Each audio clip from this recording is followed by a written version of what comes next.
तू हबीब तू तबीब तू दर्दन जी दवा जानब मुझे जीअ में आज़ार जा अनवा साहिब ॾे शफ़ा मियाँ मरीज़न खे। बेटा घुट अल्लाह से दुआ घुरे थो तव्हां सां मौज़ जेके साम्हूं ॾिसो था सभई ख़ुदा दर दुआ घुरो ते आलमी इस्लाम में या पूरी दुनिया में जेका मुसीबत ॾमर अल्लाह साईं पंहिंजी हबीब से टारे।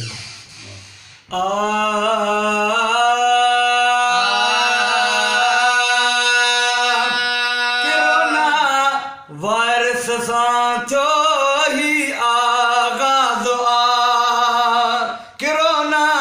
वायरस सां थियो ही आगाज़ चवे हरे को पियो थो चवे हरे को पियो थो चवे हरे को पियो थो खुदा थो नाराज़ा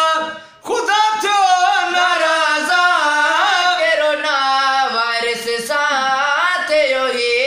आगाज़ कोरोना वायरस सां थियो ही आगाज़ मस्जिद मदरसा वैरान थी विया मस्जिद मंदर ऐं वीरान थी विया वायरस चमाणू हैरान थी विया वायरस चमाणू हैरान थी विया बंद मिलण खिलण जो बंद मिलण खिलण थियो बंद मिलण खिलण थियो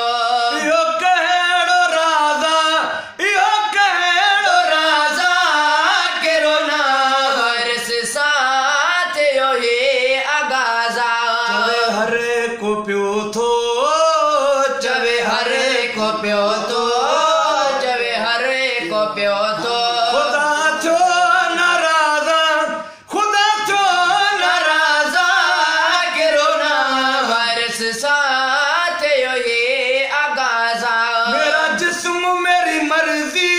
न रहण दियूं आयूं मेरा जिस्म मेरी मर्ज़ी न रहण दियूं आयूं मथा करे उघाड़ा रोडन ते आयूं मथा करे उघाड़ा रोडन ते आयूं मेरा जिस्म मेरी मर्ज़ी न रहण दियूं आयूं मेरा जिस्म मेरी मर्ज़ी न रहण दियूं आयूं मथा करे उघाड़ा रोडन ते आयूं मथा करे उघाड़ा रोडन ते आयूं मुसीबत खे सॾण जो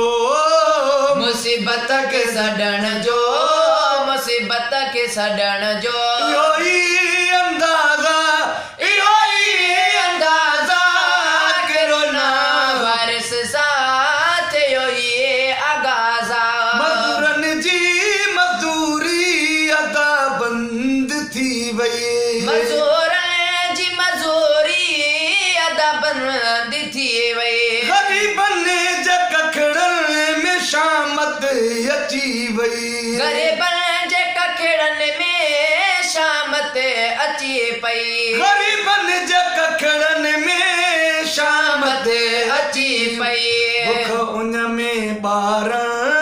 बुख उन ते ॿार बुख उन ते ॿार में बुख उन ते ॿारनि में रोवण जो आवाज़ रोवण जो आवाज़ कोरोना वायरस सां थियो ही आगाज़ चवे हरे को माण्हू चवे हरे को पियो थो चवे हरे को पियो थो खुदा थो नाराज़ा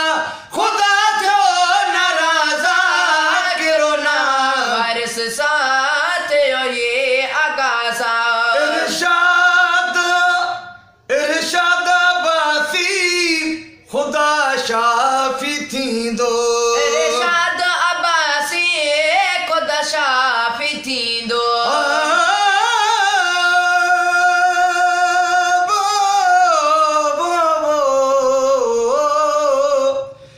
अजो नथ में आसरो या अल्लाह मुझे झुगी झले नसीब लालाई जो लतीफ जे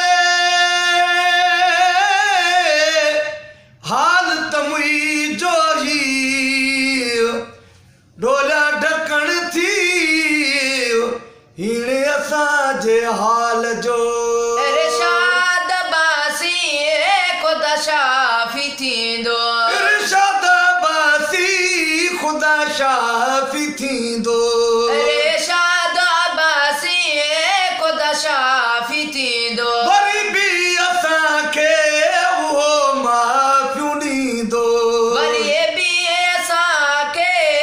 उहो माफ़ी ॾींदो वरी बि असांखे अलाह माफ़ी ॾींदो वरी बि असांखे